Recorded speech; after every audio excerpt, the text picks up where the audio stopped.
নমস্কার দাদা, বাংলাহান থেকে রিয়া বলছিলাম। হ্যাঁ, নমস্কার। হ্যাঁ, আরজিকর কাণ্ড নিয়ে যে স্বল্প দৈর্ঘ্যের ছবি প্রকাশিত হয়েছে, যেটি করেছেন তৃণমূল ছাত্র পরিষদের নেত্রী রাজন্যাদি এবং টিএমসিপির নেতা প্রান্তিক চক্রবর্তী, তো ওনাদেরকে দলের তরফ থেকে সাসপেন্ড করা হয়েছে সাময়িকভাবে। এই বিষয়টি কিভাবে দেখছেন আপনি? না, এটা তো তৃণমূল ছাত্র পরিষদের দুজনের নাম আপনি বললেন, যারা এই স্বল্প দৈর্ঘ্যের ছবিটি প্রযোজনা করেছে বা তাদের অভিনীত একটি স্বল্প দৈর্ঘ্যের ছবি। কিন্তু এই আরজিকর কাণ্ড গত 9ই আগস্ট থেকে শুরু করে আজকে প্রায় 45 দিনের উপরে, প্রায় 50 দিন হতে চলেছে, 50 দিন পেরিয়ে গিয়েছে প্রায়। এই যে একটা সম্পূর্ণ একটি চলচ্চিত্র মমতা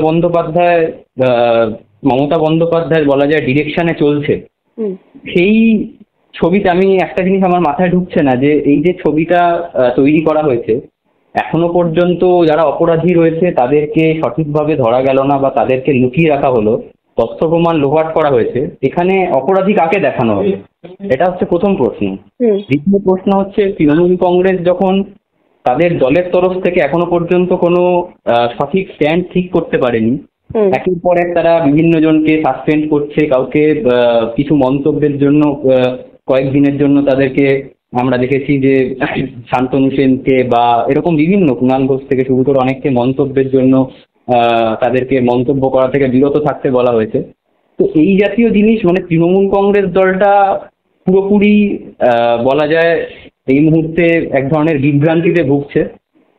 তো সেই অবস্থা থেকে এই যে একটা ছবি তারা অভিনয় করার চেষ্টা করেছে, হয়তো জনমত যেদিকে রয়েছে তার থেকে ডাইভার্ট করার জন্য এটা করার চেষ্টা, একটা বলা যায় অপচেষ্টা করেছিল।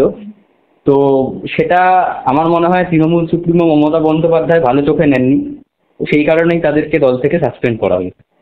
দাদা, এই স্বল্প দৈর্ঘ্যের যে ছবি, তার যে পোস্টার সমাজ মাধ্যমে প্রকাশ হওয়ার পরেই দেখা যাচ্ছে যে কুণাল ঘোষ লিখেছেন যে এই যে ঘটনার ন্যায় বিচার তারা চাচ্ছে, কিন্তু দল কোনোভাবে জড়িত নয়, দলের কোনো হাত নেই, যে দলের যে দুজন এই ছবির সাথে যুক্ত রয়েছে তাদের সাথে দলের কোনো হাত নেই।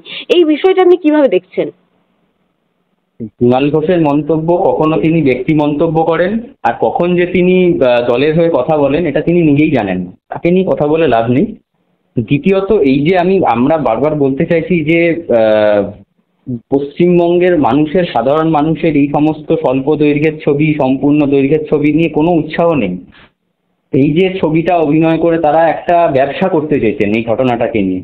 আরজিকরের যে ঘটনাটায় গোটা ভারতবর্ষ তোলপাড়, ভারতবর্ষের ইতিহাসে প্রথম ইনস্টিটিউশনের ভিতরে, কোনো মেডিকেল কলেজের ভিতরে একজন অন ডিউটি ডক্টরকে ধর্ষণ করে খুন করা হয়েছে, সম্ভবত একটি গণধর্ষণ। এই রকম নজিরবিহীন ঘটনাকে